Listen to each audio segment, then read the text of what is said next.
So friends, as our fool progresses on his life journey, he encounters enemies and he feels stuck.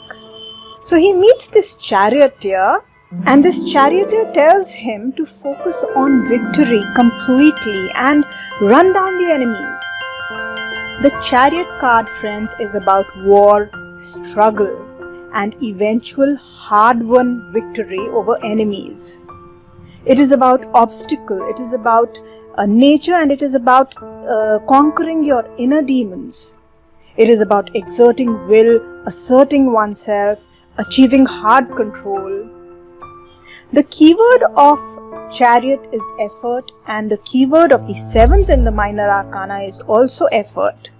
This is the major minor arcana connect between the sevens and the Chariot, because in both we are taking control in tough situations, we are managing responsibilities, we are finding a way to succeed. Also in the Chariot card, there is change and movement, even though physically not, but in terms of circumstances, it is about taking command.